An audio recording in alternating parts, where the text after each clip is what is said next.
A Sede Estúdio apresenta podcast Microfone Aberto. Convidado, Marco Antônio Montoya. Olá, senhoras e senhores, estamos começando mais um Microfone Aberto na Sede Estúdio. Lembrando para vocês que Microfone Aberto é uma produção da Sede Estúdio, um espaço criativo para você produzir seu material. Agora, sem mais delongas, gente, a gente vai apresentar uma pessoa, primeiro, um amigo, né? Um amigo fiel, um amigo bacana, colega, fomos colegas por muito tempo, fizemos um trabalho bacana aí na Universidade de Passo Fundo.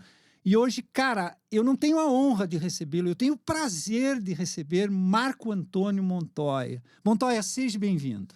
Muito obrigado pelo convite, Neno. É uma grande satisfação para mim estar contigo, né? Rever um amigo de longa data, não? E feliz de ver o projeto que estão tocando aqui, esta comunicação diferente, moderna.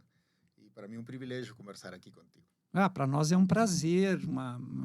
Aliás, primeiro nós temos que matar a saudade, né, cara? Porque a gente teve uma época que a gente se via todo dia, toda hora. Né? O fato do trabalho, trabalhamos com equipes, né? Fazíamos muita coisa lá na Universidade de Passo Fundo. Mas foi uma trajetória muito bonita lá, um trabalho muito legal. Bacana. Vamos lá, vamos começar. Marco Montoya. Quem é Marco Montoya? Bom, Marco Montoya é um indivíduo que nasceu no Peru. Né? Eu nasci no Peru e, por questões de querer fazer pós-graduação, né, eu estava cogitando a possibilidade de fazer fora do país. Não? Eu me formei na área de economia.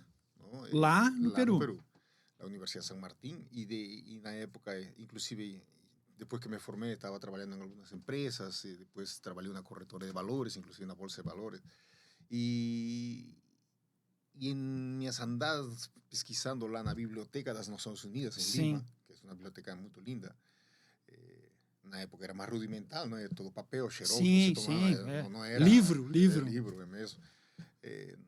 No levantamento de dados, etc. e tal, e aí observei que tinham vários cursos de mestrado e doutorado, em várias partes do mundo. Sim. E aí me veio a ideia de fazer aqui no Brasil, porque me interessava aquela parte de agronegócios, não é? Cadeias produtivas, etc. e tal. Me interessei também na Universidade Autônoma de México e também tinha no Japão também uma questão interessante. O Japão descartei porque tinha que aprender o idioma. E sim, aí, na época, muito complicado. Aí, na verdade, eu fiz seleção, passei aqui em Passo Fundo. Tá, vamos lá, para aí. Tu é economista. Eu sou economista. A formação é economia. Sou economia. Tá. Sou economia. E aí, quando decidi fazer a pós-graduação, me candidatei aqui na Universidade Federal de Rio Grande do Sul. Sim. E também lá na Universidade Autônoma de México. E aí, afortunadamente, eu fui aceito nas duas universidades. Né? E eu tinha, inclusive, bolsa para poder estudar isso. E foi muito engraçado, porque estava na dúvida, vou para México ou vou para o Brasil? É o que eu ia te perguntar, porque o Brasil... Então, em essa dúvida, um menino de 23 anos, 24 anos, aí apareceram as propagandas lá do Carnaval do Brasil, não vem a festa mais grande do mundo, e aí tinham mulheres bonitas, etc. E eu vou para esse lugar.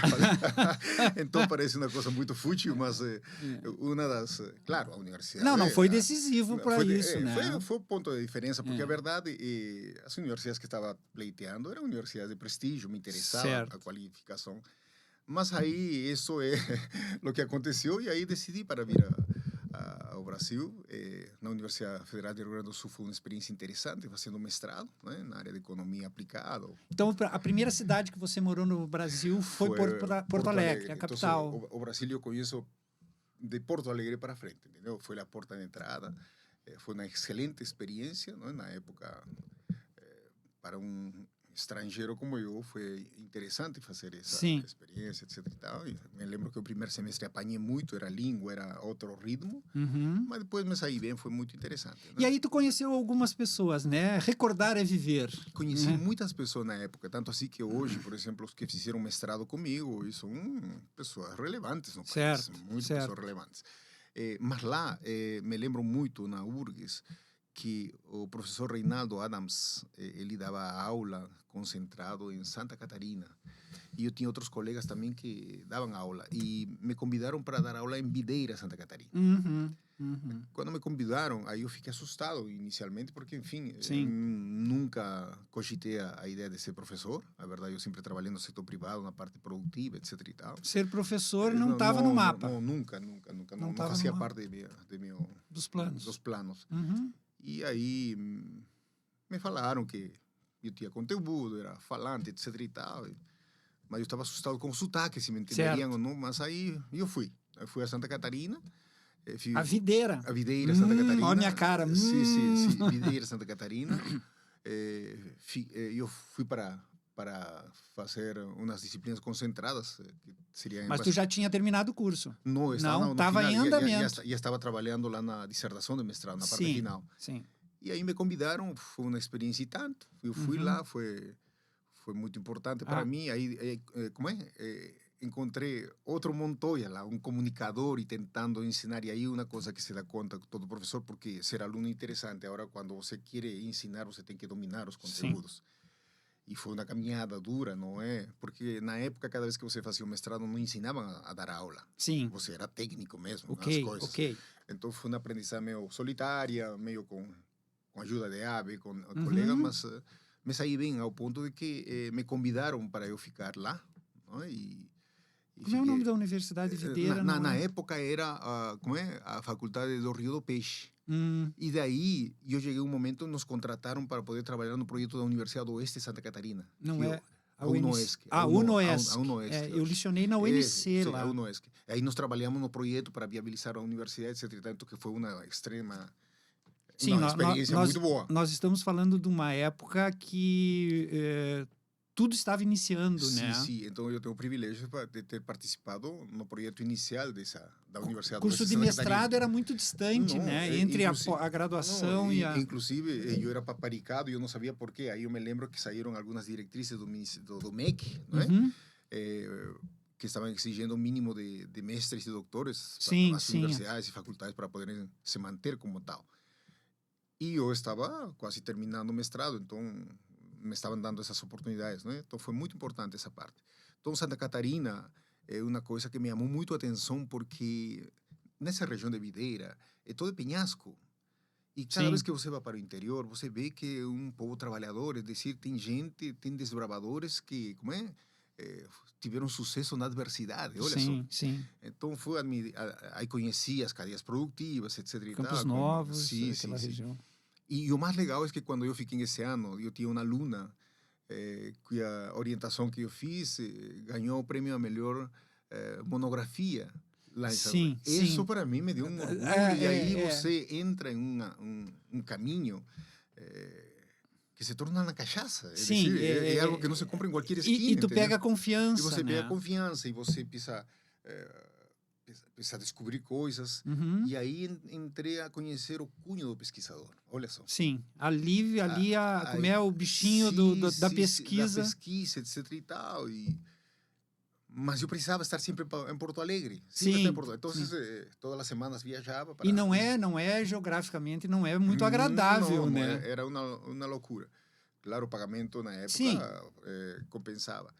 E daí apareceram seleções de concurso na UPF. E para mim, entre Santa Catarina e Porto Alegre, era melhor Passo Fundo, que era o meio do caminho, né? Claro, e eu estava lá já na parte final da dissertação do mestrado. E vim aqui em Passo Fundo, me contrataram inicialmente e depois fizeram concursos. Né, mas eu quero provocar uma outra coisa. Sim. Eu quero te provocar uma outra coisa. O que é?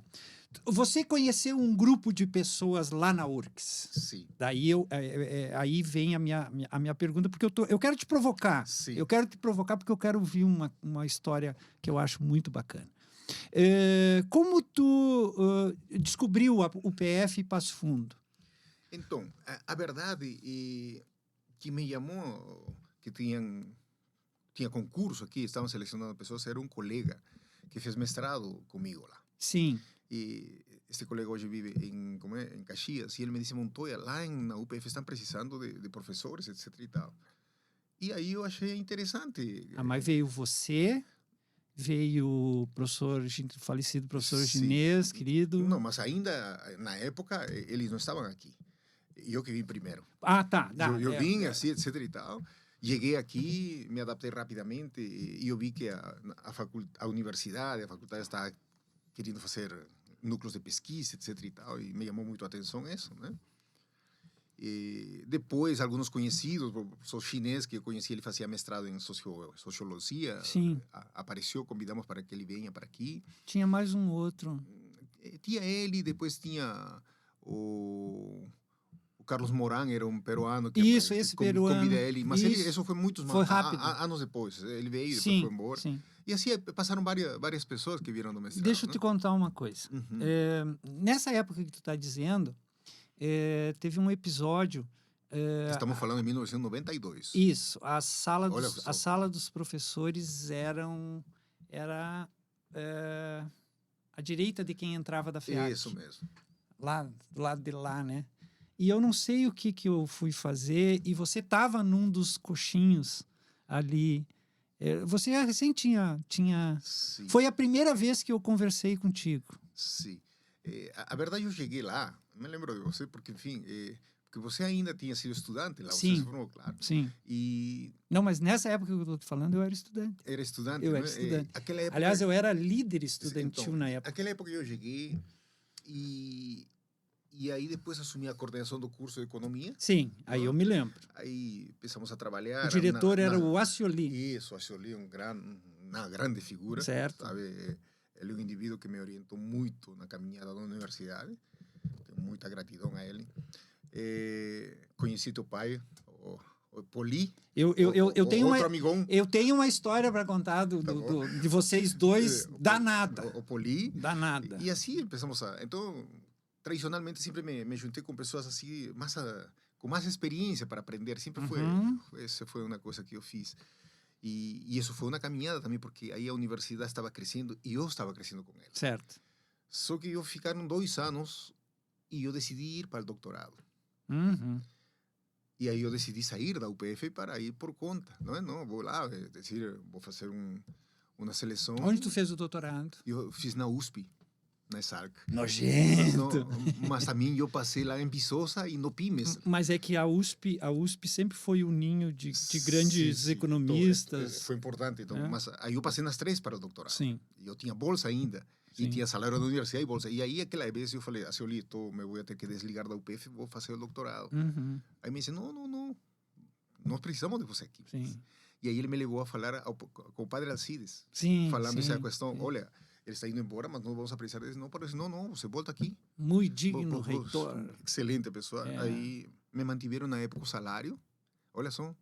Aí eu tinha bolsa dos estudos, etc e tal. E, então, terminei o doutorado e eu voltei aqui por uma questão. Mas eu me lembro que de vez em quando tu baixava aí para dar umas palestras, uns troços para... Sim. A gente fazia isso, né? Porque, enfim, tinha... o apego em Passo Fundo era muito grande. Tu já estava apaixonado pelas 3 letras. Certamente. Grande parte do que se fez na UPF passou por minhas mãos, passou por as equipes que trabalhamos e nós nos doamos. Pô, me dá uma moral aí, me dá uma moral. Nós doamos muito. A nossa equipe fizemos muitas coisas, abrimos novos cursos. Era fantástica a nossa equipe. Fantástica. Nossa faculdade tinha mais de 4.000 alunos, cara. Uhum. Era outras épocas, era muito interessante. E estávamos em uma ampliação, em franca expansão.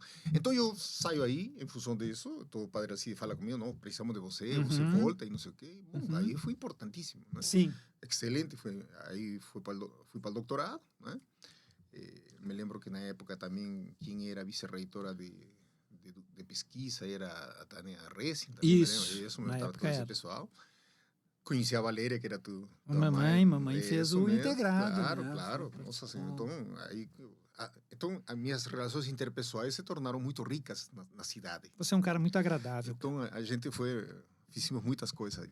Então, fui ao doutorado. O doutorado foi uma experiência e tanto. Foi muito legal.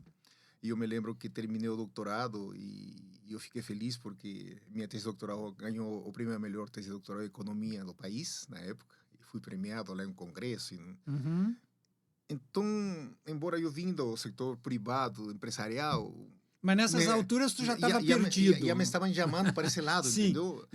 Mas na época também eu abri uma empresa de consultoria. Então, minha carreira acadêmica sempre estava lá ligada com consultorias, entendeu? Porque eu fui fazer doutorado em economia aplicada. Então, era um viés. Eu queria sempre trabalhar o lado privado, o lado empresarial, o lado empreendedor, etc. E tal, né? E eu fiz doutorado em métodos quantitativos na área de economia, e isso me permitiu fazer muitas coisas. Sim. Tá bom? Então, mas aí era pesquisa, era consultorias, e épocas era mais pesquisa que consultoria, e assim foi. Então foi uma caminhada. Quando voltei, aí realmente fizemos várias reformas no curso, o curso avançou, eu fui eleito como diretor, assumi a direção, fui eleito como diretor, etc. e tal. E foi uma experiência tremenda renovar todas as equipes, não? Eu me lembro que fizemos grandes contratações, trouxemos vários mestres, doutores. Me lembro que você também foi contratado, assim como várias pessoas. Então, Foi. E o mais interessante é que, à medida que estávamos contratando, muitos eram ex-estudantes, ex-alunos nossos. E tinha algumas regras, né? Eu, por exemplo, eu custei a dar aula aqui em Passo Fundo, porque vocês eram torturadores, né? Não era assim. Ó, o negócio é o seguinte, Piá. Tu vai mostrar serviço e depois tu vai vir para Passo Fundo. Porque na época, eu me lembro, quando eu dei a primeira aula aqui em Passo Fundo, eu entrei em sala de aula, tinha 62 alunos.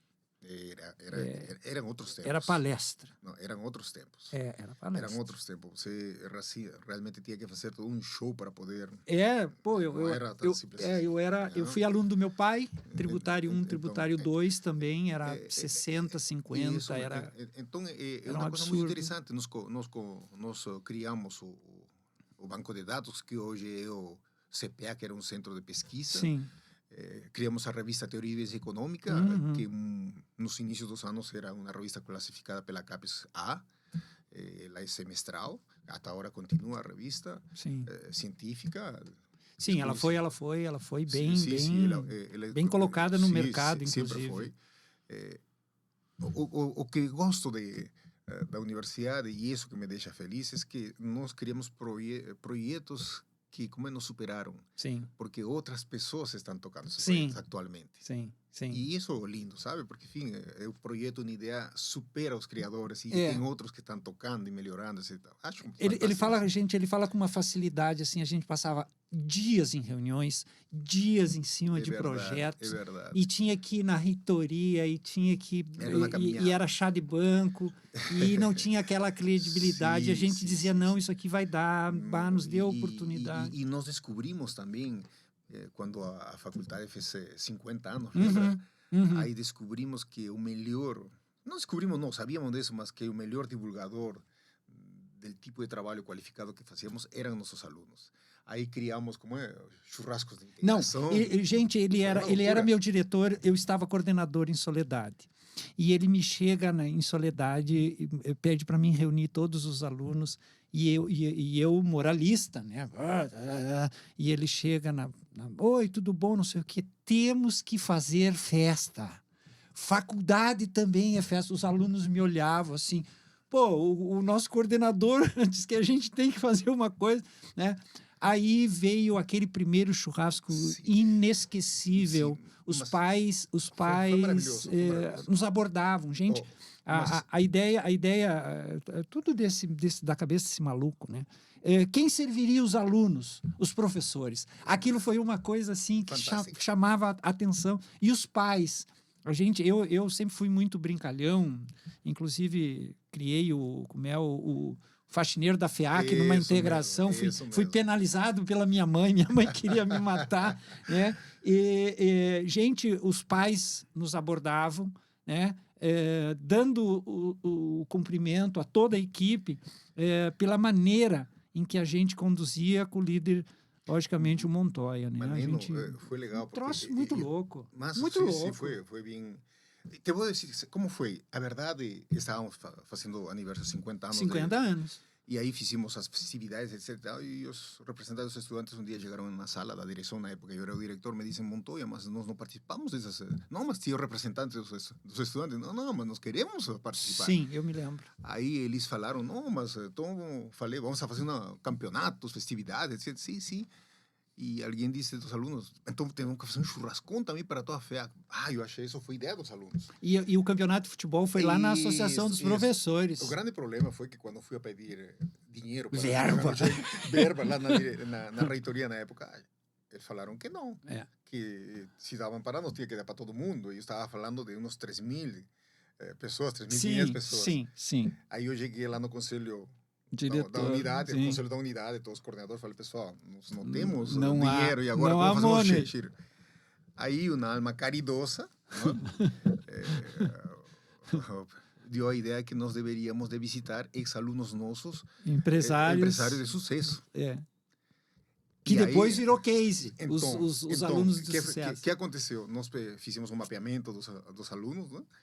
E eu fui lá, e me disseram, você tem que ir como diretora a pedir ajuda financeira. Tu é o nosso líder. Sim, mas eu falei, eu preciso acompanhantes. Aí tem várias pessoas, vamos lá, botamos gravata. Sim. Formar. Lembro muito bem disso. Para nossa surpresa, quando falamos, olha, que estávamos fazendo festividades e queríamos um patrocínio dos ex-alunos nossos, me lembro que em uma semana, na época, eu levantei R$40.000. Sim, não, estava sobrando dinheiro, eu me lembro. E foi com uma facilidade, porque os ex-alunos nossos, não, qual é a cota mínima, o que você quiser, e aí saía dinheiro, e aí a comissão um dia me disse, Montoya, para de pedir dinheiro, porque eles tinham que fazer prestação de contas, e um monte de coisas, entendeu? Então foi um sucesso, a verdade que quem financiou esses churrascos foram os ex-alunos da universidade. Isso foi o bonito. Sim. Mas isso repercutiu. Repercutiu muito. E outra coisa que estávamos com preocupações, né? Porque uns 20, 30 dias antes, o churrasco era gratuito. Sim. Não, aliás, tinham que pagar R$1 simbólico para ser. Porque me lembro o Cipriani, que fazia churrasco, baita churrasco. Uma equipe. Ele me disse, Montoya, quantos vão a vir? Disse, né?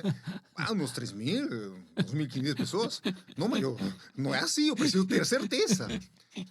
Não, e aí que te vou contar uma coisa interessante, porque tinham comprado 100 sítios, mas não é possível. Churrasco dado, Cipriani, e aí os caras não vão vir, é que deixam tudo para a última hora. Aí eu passei de sala em sala.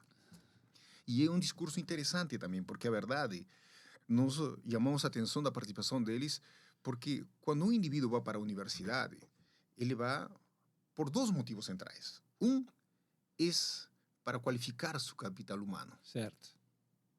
Mas outro e muito mais importante é para ter capital social. É a rede.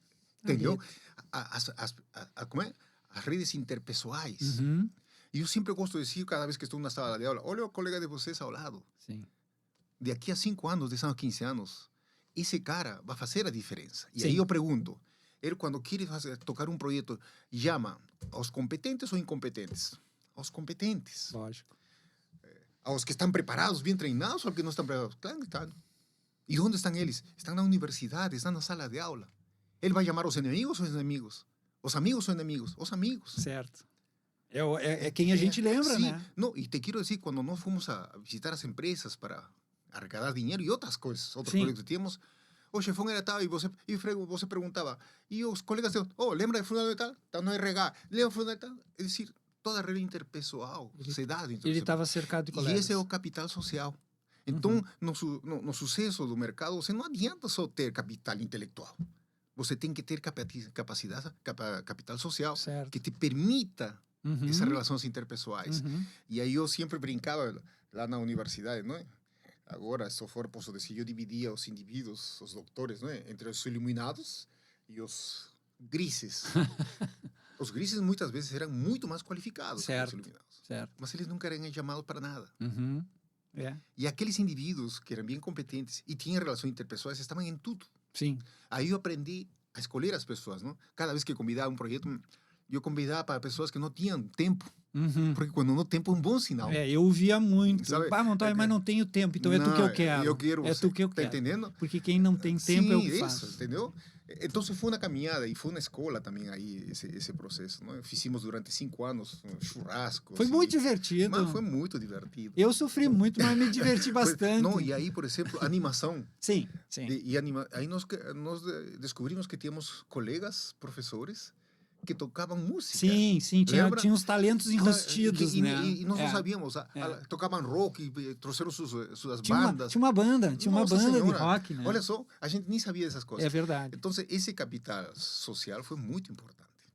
E naquela época nós descobrimos que 70% das principais lideranças, os principais empreendedores da região, passaram para a Universidade de Passo Fundo. Isso Principalmente passaram pela FEAC. Isso era teu discurso, né? Não, mas era evidente que tinha depois que possibilidade. tu descobriu Sim, isso, sim, tu quando botava... começamos a falar, olha, pessoal, Eu me lembro. o mundo empresarial é antes da Universidade de Passo Fundo e depois da Universidade de Passo E Fundo. chegou um momento que tu chegava a renomar, né? Sim, Fulano, Beltrano... sim. Não, e é isso mesmo, entendeu? E tínhamos que chamar a atenção. Então, a universidade qualificou há décadas muita. Tu te lembra muitas daquela pessoas. visita que a gente fez do FEAC Visita a Comunidade? Certamente. Quando a gente chegou na prefeitura, o Montoya não conseguia andar, gente, na prefeitura, porque eram os alunos dele. Ô, professor, está fazendo o quê aí? Não, e modéstia à parte, hoje entro numa empresa, sempre conhecido. Por exemplo, estivemos na Cotrijal, Sim. visitando a eles, falando sobre um projeto de inteligência artificial, só para que tu observes. Das 16 diretores, todo o conselho aí, 8 foram meus alunos. Na cooperativa, eu marquei... Então, te quero dizer o seguinte, nós fizemos um excelente trabalho. Eu entrei na cooperativa de Soledade para pedir um patrocínio. Não, eu digo, eu quero falar com o presidente. Beleza, é o seu José. É o seu José, beleza, maravilha. Que horas eu posso vir? 2 horas, tá? Daí fui almoçar, voltei, né? Quando ele tava mexendo no computador de costas, mas eu acho que tinha o reflexo, ele via ali, né? Quando eu entrei, eu não vi, eu vi a pessoa de costas, eu só ouvi assim, eu não acredito. Então, Meu professor era o José Luiz, que tinha sido presidente do DA de Soledade. O cara tinha sido meu aluno. Aliás, o cara tinha brigado comigo. mas te das conta, então, essa é uma caminhada que a gente tem e um privilégio de ser professor e pesquisador que não se compra em qualquer esquina. Não. Então, e eu te vou dizer o seguinte, falando da Universidade de Passo Fundo, e falando do conhecimento, do capital humano que nós geramos, eu me lembro que o primeiro trabalho que eu fiz de pesquisa assim, bastante sólido foi a pedido do padre Alcides, me disse, Montoya, nós precisamos saber quais são as forças de crescimento de Passo Fundo e da região. Estou falando em 1992. Sim. E aí eu fiz um levantamento do PIB sectorial dos municípios e da região desde 1935. Sim. Um banco de dados que tinha que ser no braço e não sei o quê. Aí nós fizemos várias correlações, não é? Município, região, etc. e tal. E aí uma coisa que era bastante óbvio, nós descobrimos que cada vez que tinha uma excelente safra na região, Passo Fundo e todo mundo crescia. Só o sector aqui. E quando tinha quebra de safra, tudo quebrava. Então a verdade, a grande conclusão era que era um crescimento exógeno. O crescimento vinha de fora para dentro e Passo Fundo crescia e toda a região. Passo Fundo era polo. Polo. Sim, e aí Passo Fundo crescia muito interessante. Vamos lá. Mas agora quero terminar essa parte que então você termina, vai porque eu quero te puxar para cá. O pessoal às vezes não sabe disso. E eu atualizei esse trabalho faz 1 ano e meio, porque me pediram um livro que em função da... Então tu tem de 1935 a 2021. É isso mesmo. E aí me pediram para falar sobre Passo Fundo e região, etc. E tá. Repeti o meu trabalho, fizemos correlação, preenchemos as turmas, todo o trabalho, todo o tratamento dos dados, né? E aí nós observamos que a partir de 2021, independente de quebras de safra da região, Passo Fundo continua crescendo. Sim, o Juliano da imobiliária Juliano Pavim veio me dizer sobre isso, da construção civil. Então, nós fizemos isso, e eu falei, o que está acontecendo? E aí nós observamos que o crescimento que era exógeno, que vinha de fora para dentro, para Passo Fundo, de Passo Fundo se tornou endógeno, de dentro para fora. Que loucura. E que coisa diz esse crescimento? Da teoria econômica, evidência empírica mundial, diz que cidades que crescem de dentro para fora, elas fundamentalmente dependem menos de recursos naturais e mais de capital humano. Gente! É a força inovadora da mente. Gente. Sim, gente. E isso é produto de há gerações que se está qualificando a mão de obra em Passo Fundo. Sim, mas Passo Fundo sempre foi serviço, né? Sim, mas antes dependia muito mais da agricultura. Sim. Então, quando você faz as correlações, 25% a 30% depende da agricultura. O demais, o grosso, é capital humano. Então, aí eu costumo dizer, não é qualquer pedreiro que levanta um prédio. Sim.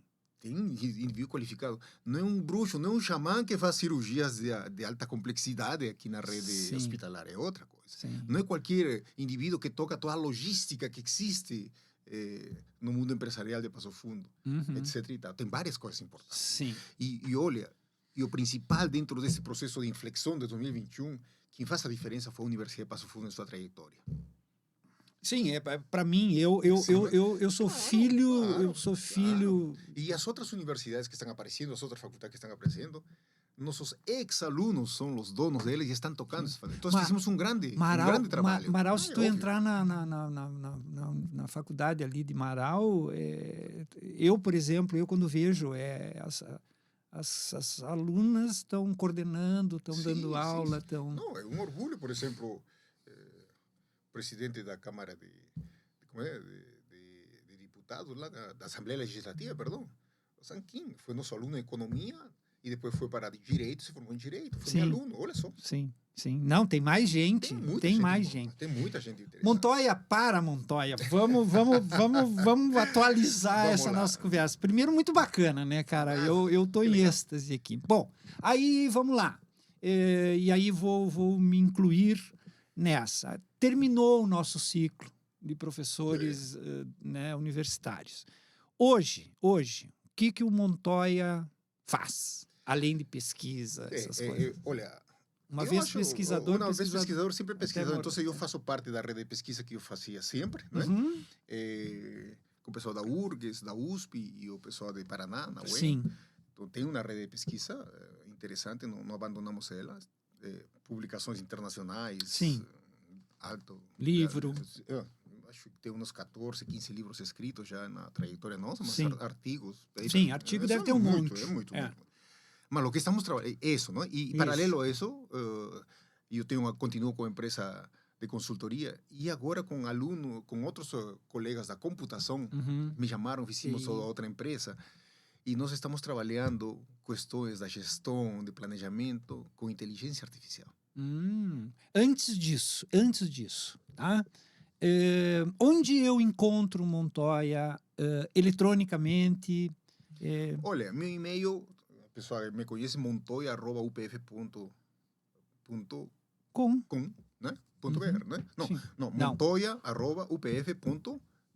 Tu não tirou o microfone. upf.com.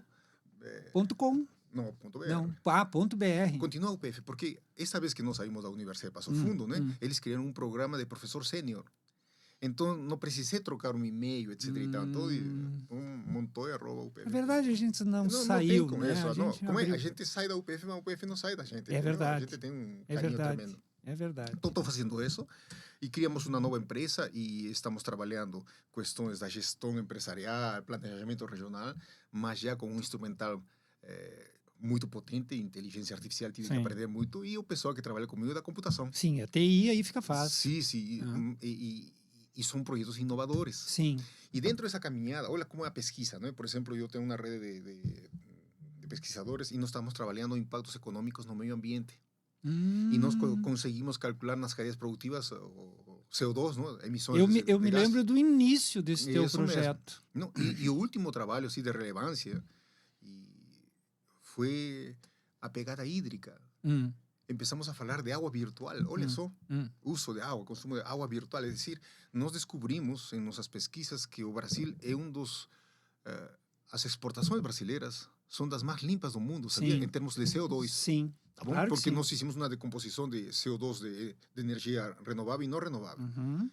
Em torno de 75%, quase 80% das exportações brasileiras, do 100% de energia renovável, olha só. Sim, os processos estão cada vez mais limpos. Mesmo, sim. Pelo contrário, cada vez que estamos importando da China, dos Estados Unidos, estamos importando muita CO2 não renovável. Sim. Porque eles são muito intensivos em fósseis. Sim, e o Brasil não.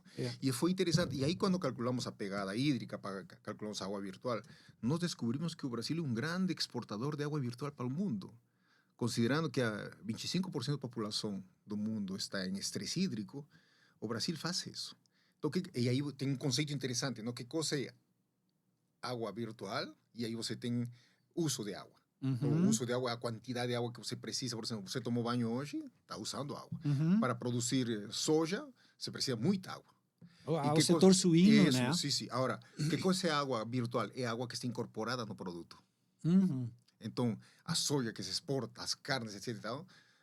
Tem muita água exportada. Então, hoje, já se está falando de um possível mercado de água virtual. Assim como se está falando de mercado de carbono, o mundo está caminhando para o mercado de água virtual. E o Brasil continua sendo Sim. um local de estudo disso, né? Nossa, o Brasil é um grande exportador, porque a água é abundante. Hum. Do 100% da água potável, água doce, 12% está concentrada no Brasil. Uhum. Então, isso é muita coisa. Gente, eu vou falar uma coisa, ele vai ficar brabo comigo. Azar o dele, né? Eu me lembro que quando eu cheguei na sala do Montoya, ele era diretor, e eu disse para ele, optei por contabilidade ambiental. O Montoya queria me matar, gente. Passado alguns anos, desculpe, eu estava dando aula, me chamaram. Diz, tu está dando uma aula muito importante? Não, a gente pode, né, o que é? O professor Montoya está dando uma palestra na educação, prédio atrás, né? Não, faço questão de ir. Cheguei lá na palestra, tu estava abordando economia ambiental, né? Eu queria saltar em ti, eu queria matar o Montoya. Por quê? Porque quando eu terminei de dizer para ele que eu já estava propenso no meu mestrado na FURB, que eu tinha encontrado um engenheiro florestal que estava me assessorando, ele disse, não, isso aí não, cara. Eu digo, Montoya, calma, cara, isso aí vai dar boom. Aí, quando nós estávamos no meio da palestra, eu me lembro que eu sentei bem na frente, eu sempre fui assim, né, menino rebelde. O Montoya dizia que eu era o menino rebelde do grupo. Eu sentei bem na frente, eu digo, agora eu vou perguntar para ele, né? Quando eu levantei a mão para perguntar, ele disse, tu não pode. E continuou a palestra dele. E eu vi você falar isso, para mim é muito legal. Porque mesmo tu não... Deixa eu terminar meu desabafo. Mesmo tu não externalizando, tu pensou, né? Disse, eu vou investigar o que esse cara está se jogando. Né? Fala a verdade para mim. A verdade foi isso, não é? Fala a verdade. Não sei se você lembra o professor Telmo. Ele um dia me veio com esse conceito, nossa, tem muita água utilizando o meio ambiente, assim, perfeito. Aí eu olhei, eu mexo com modelos de equilíbrio geral, na matemática, eu disse se se podia calcular, aí eu fui a dar uma olhada lá para calcular umas coisas, mas muitas coisas estavam sendo feitas fora do Brasil. No Brasil não se tinha muita coisa. Sim. Aí na rede de pesquisadores que estou inserido também, se levantou essa possibilidade. E estudando, trabalhando, chegamos a diferentes metodologias, a dominar métodos, a criar métodos, inclusive. E hoje estamos produzindo internacionalmente produtos assim, por exemplo, né? Esse fato de descobrir que as exportações brasileiras em termos de carbono são as mais limpas do mundo, ou das mais... ninguém sabia. Sim, mas hoje faz toda a diferença, entendeu? Né? Faz toda mercadologicamente. A diferença. Sim. Enquanto a Europa está falando que não, que estão destruindo matas e não sei o quê, olha, tem atributos do agronegócio que são poderosos. Sim. Eu posso te afirmar que as exportações do agronegócio são das mais limpas do mundo. Olha isso. Ninguém sabe disso. Olha isso. O agronegócio exporta água virtual a um mundo que tem escassez de água. Ninguém fala disso. Eu me lembro que quando eu comecei o meu estudo, era Holanda, França, Espanha e Alemanha. Sim. Eram os quatro países do mundo que falavam. Inclusive, quando o Dagoberto, esse engenheiro florestal, me disse assim, bah, Gaúcho, porque lá em Santa Catarina a gente é conhecido como Gaúcho, né? Ô, Gaúcho, tu tem um perfil ambiental. Eu digo, mas tu tá louco, eu não tenho nem físico para me agarrar num navio do Greenpeace lá. Sim. Não é assim, ele disse, não, na técnica. E eu me lembro que eu me joguei, inclusive investi muito dinheiro em tradutor. A gente, na época, isso lá nos tempos de outros, né? Eu me lembro que em Blumenau tinha uma menina que traduzia para mim as coisas, né? E hoje são países, e agora tu acabou de afirmar, que são países que ficaram. Sim, o que eu quero dizer é o seguinte, tem atributos no Brasil que ainda estão por descobrir, e as pessoas afirmam muitas coisas ruins, sabe? Eu comecei a fazer esses trabalhos para o agronegócio, porque existe toda uma rede de informação denigrando o agronegócio. Certo. Enquanto o agricultor nos Estados Unidos é tratado como um herói, um grande desbravador do oeste americano, aqui no Brasil tratam como se ele fosse um indivíduo destrutor. É uma inversão de valores absurda. Sim. E quando eu falo do Brasil, eu divido o Brasil em dois países. O Brasil do agronegócio e fora do agronegócio. O país do agronegócio é um país de primeiro mundo. Sim. Onde os níveis de produtividade são invejáveis, são exemplo para o mundo. Né? Exemplo. Mundo. Alta tecnologia, etc. e tal. Tu deve ter andado ali em Não Me Toque na última feira. Sim. Tu via idiomas... Sim. Quando você calcula as cadeias produtivas, Há 20 anos, o emprego era na propriedade rural. Sim. Hoje o emprego é na cadeia, exportação, Sim, etc. E tal. Então, na cadeia aumentou o volume de trabalhadores. É desde a semente a logística de entrega. Não, mas agora não tem muita gente no campo. Sim, mas agora tem mais gente em outros setores que se qualifica mais as pessoas. Sim, que dão a assessoria. Né? Então, é muito interessante esse processo. E outro movimento que estamos observando, existe todo um contingente de pessoas movimentando-se para regiões onde tem agricultura de exportação. Sim. Então, o setor rural, em muitos setores de agricultura e exportação, está crescendo.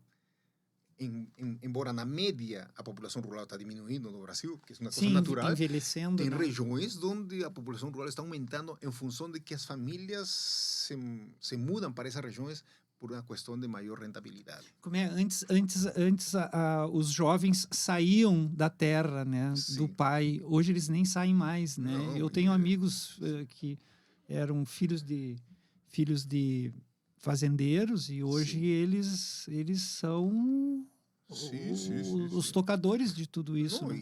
por exemplo, se você considera propriedades acima de 80 hectares, 100 hectares, e você vê a população é qualificada, em média tem pós-graduação.